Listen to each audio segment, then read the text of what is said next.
একটা সময় ছিল যখন লোক নিজেদের কাজ শুরু করার জন্যে কোনো ব্যাংক বা সাহুকারের থেকে লোন নিত। এবার লোন নিয়েছো মানে তার সুদ দিতে হবে, ইন্টারেস্ট। আর সেই জন্য আমাদের তাতে কোনো ইন্টারেস্ট নেই। এবার সুদ বাঁচানোর জন্য লোকে আইপিও থেকে, শেয়ার মার্কেট থেকে টাকা তুললো, কিন্তু শেয়ার মার্কেটে তো রিস্ক থেকেই যায়, আপনারা দেখেওছেন। তো এই জন্যে স্টার্ট আপের জগৎ এমন একটা রাস্তা বের করলো যেটাতে রিস্ক নয়, শুধুমাত্র ভালোবাসা থাকে। এমন কিছু লোক যাদের কাছে প্রচুর টাকা আছে, ব্যাস শুধু তাদের নিজেদের ব্যবসায় অংশ দাও আর তার পরিবর্তে টাকা নাও।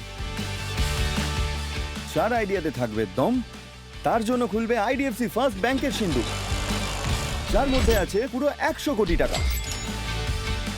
আর এই কর্পাস ফান্ড বদলে দেবে এই আইডিয়া বাজের মঞ্চে আসা মানুষদের ভাগ্য আর ইন্ডিয়ান স্টার্ট আপের ছবি।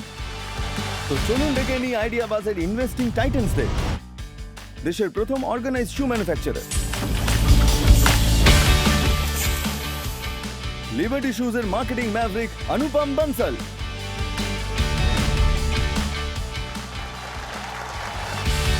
অ্যাওয়ার্ড উইনিং জার্নালিস্ট আর এন্টারপ্রেনর শি দ্য পিপল আর গায়ত্রীর ফাউন্ডার শৈলী চোপড়া,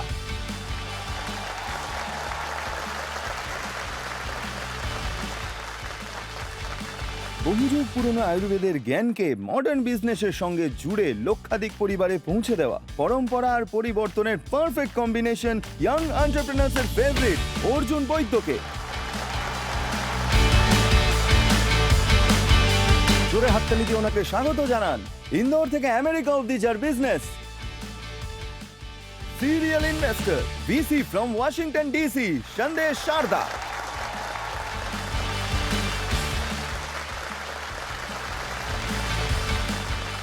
টাইটান্স, আপনারা সবাই নিজেরা নিজেদের সুপার পাওয়ার নিয়ে এসেছেন, কিন্তু আমরা আপনাদের জন্য আরো বড় একটা সুপার পাওয়ার নিয়ে এসেছি।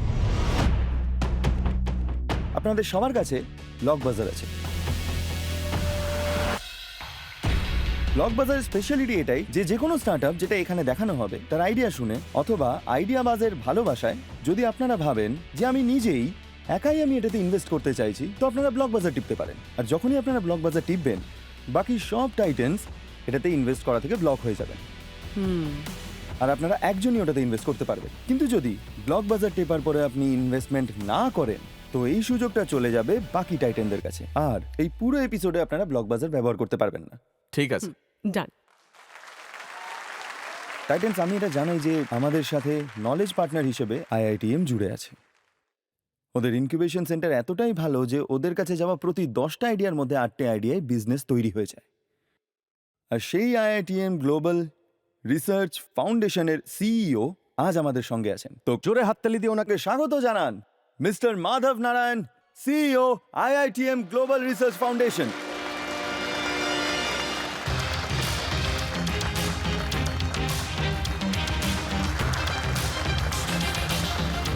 আপনাকে অনেক অনেক স্বাগত জানাই এই মঞ্চে। আর আমরা সত্যিই গর্বিত যে আপনি আমাদের সঙ্গে আমাদের এই মিশনে যোগ দিচ্ছেন। Thank you. Proud moment for us to be partnering with IdeaBuzz. India has a huge goal. By 2030, they should have about million startups. আর ওই গোলটা রিচ করার বা পৌঁছানোর জন্য it's not possible just focusing on the metropolitan cities. Ideas are there everywhere. We should nurture those ideas and bring them to the main platform. IdeaBuzz has got a great mission and hence we want to be part. I agree.